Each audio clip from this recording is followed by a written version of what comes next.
Johnson, and he didn't much approve of these qualities. But later on, we see that how in 20th century, after the gap of about 300 years, it is again interesting to know that how these people were completely forgotten during this particular period. Even an essayist and essayists like Hazlitt, okay, he talks about these poets, but he doesn't pay much attention to their poetry and he doesn't recognize their achievement. But later we see that after 300 years, Eliot in 20th century and Grierson, who was the first man who edited a book on the metaphysical poets, we see that a renewed interest is generated in metaphysical poets.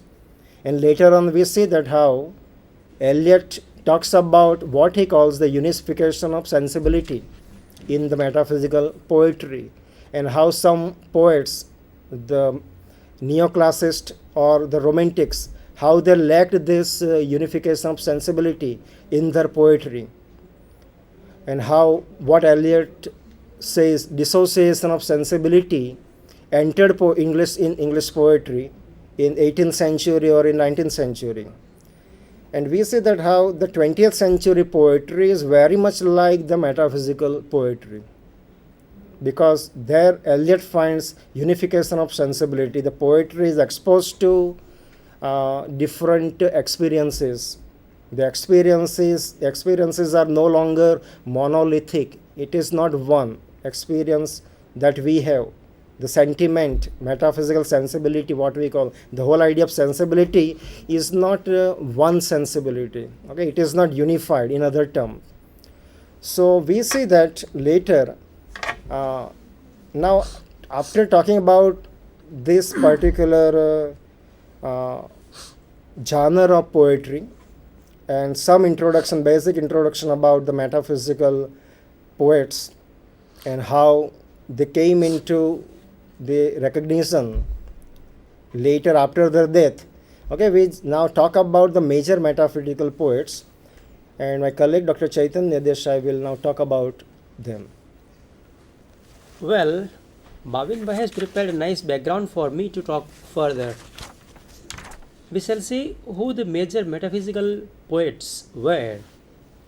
You must have heard the names of these: John Donne, 1572 to 1631, 59 years; George Herbert, 1593 to 1633, 40 years; Andrew Marvell, 1621 to 1678, 57 years; Richard Crashaw, 1613 to 1649, 36 years; Abraham Cowley, 1618 to 1667, 49 years; Henry Waugh, 1621 to 1695, 74 years.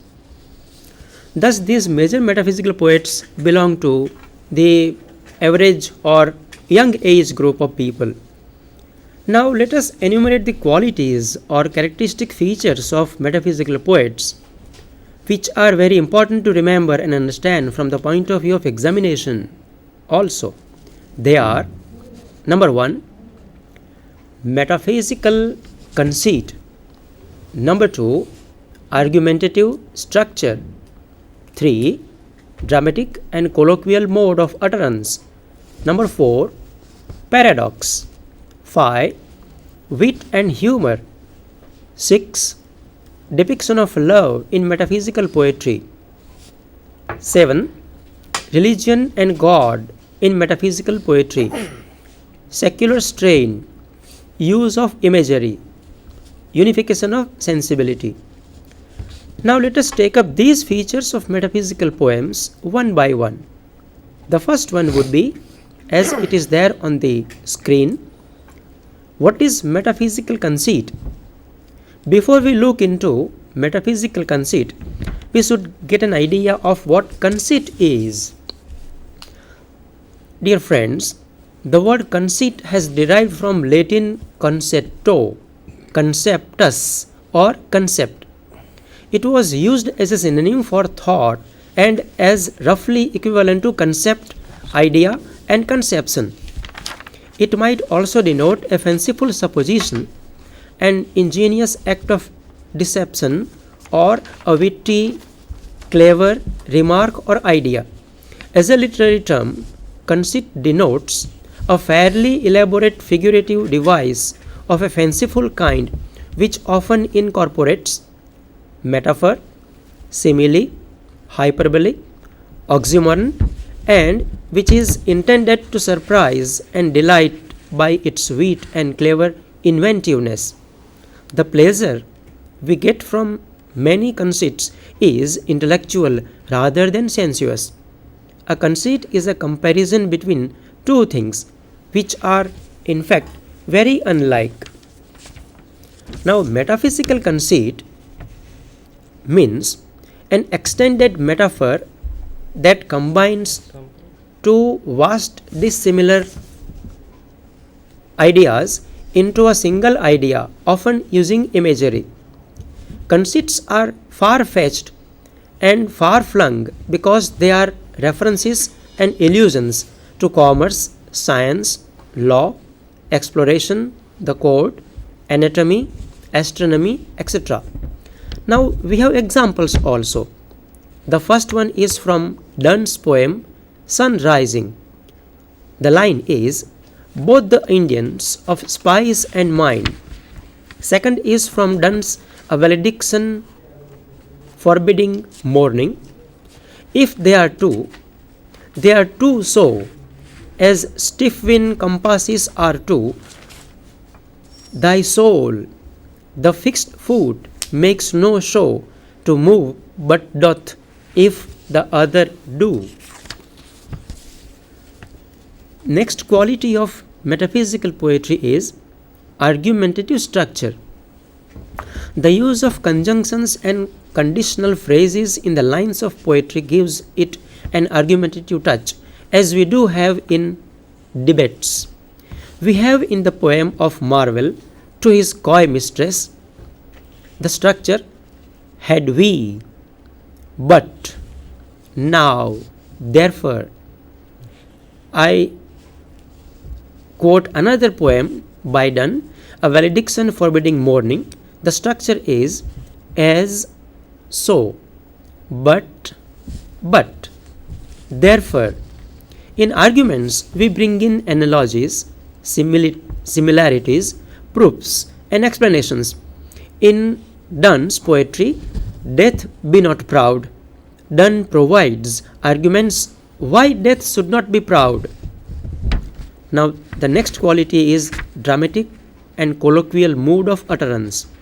When we argue, we make use of conversation, language, rather than figurative one.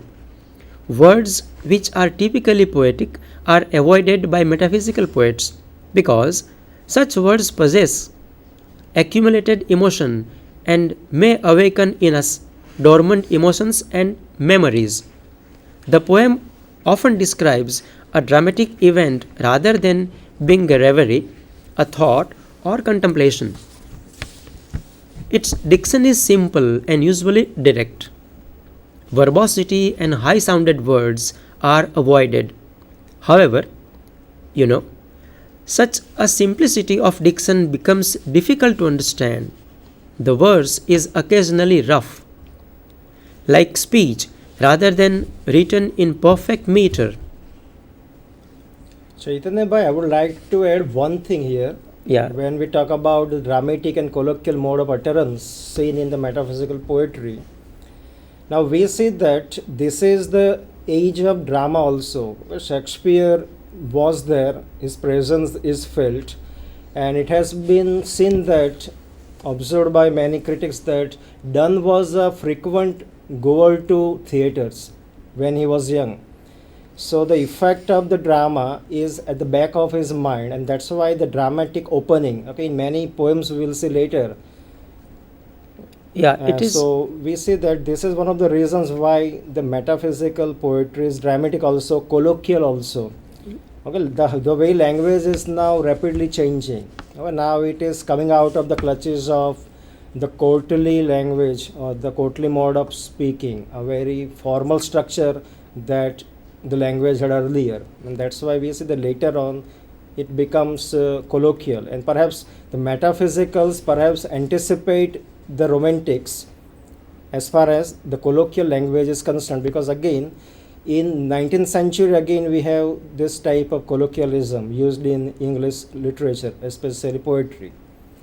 Yeah, it is very much true, Bhavin bhai, that milieu always affects the writer, and colloquial style which Donne and other metaphysical poets use is undecorative, untraditional in imagery and personal in tone.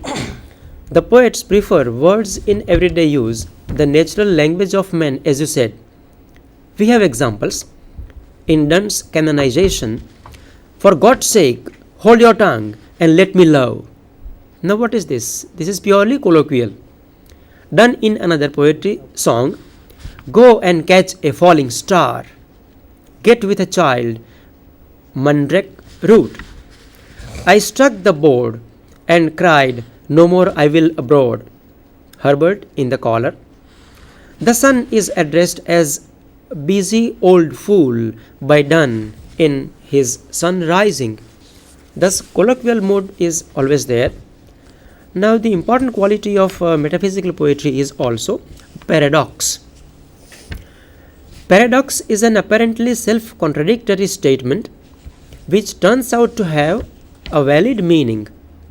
Paradox frequently occurs in metaphysical poetry, sometimes associated with conceit or sometimes occurring in witty argumentative stanzas. Examples: better my heart, 3% God, that I may rise and stand, overthrow me, and bend your force to break, blow, burn, and make me new. Donne in Holy Sonnets. Now, there is a paradox that Donne says he wanted to make himself new by bending, breaking, blowing, burning. The paradox is very clear here. Sometimes paradox gives an epigrammatic brevity to the lines also. Example: that grave is a fine private place, but none, I think, do there embrace. Marvell says so in To His Coy Mistress. In Death Be Not Proud, Donne says, and death shall be no more, death thou shalt die. Fine example of paradox. Chaitanya bhai, don't you think that this is perhaps one of the major characteristics of the metaphysicals, because our life is also paradoxical, and perhaps the metaphysicals were first to understand this idea that life is not a simple version. Okay, it has so many versions, and what we experience in life is certainly a paradoxical situation. Yeah. Okay, in relation to God also, in relation to our beloved also. Okay, our emotions do not remain static all the time, and that's why this is the general temper of the age also, the paradoxical, the presence of science, religion at the same time, and the conflicting effects of the new knowledge, new learning. So we say that our world is becoming more and more paradoxical, and perhaps this is the age, right from Renaissance, Reformation, that the paradoxical situations have entered our life. Perhaps life was not so much paradoxical before this, and that's why very beautifully the metaphysicals, Donne especially, has talked about how paradoxically we live. Okay, later we see that related to this particular idea paradox, another important characteristic is wit and humor, and we'll see that how they are interrelated. Okay, paradox and wit and humor, because the situation in which we all live also generates wit and humor.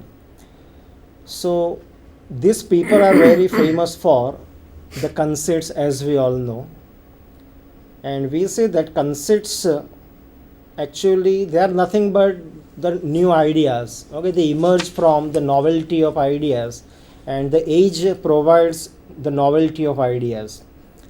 And we will see that how there are allusions to philosophy, Okay, later on, when we read a poem, Death Be Not Proud, we see that how there are allusions to philosophy.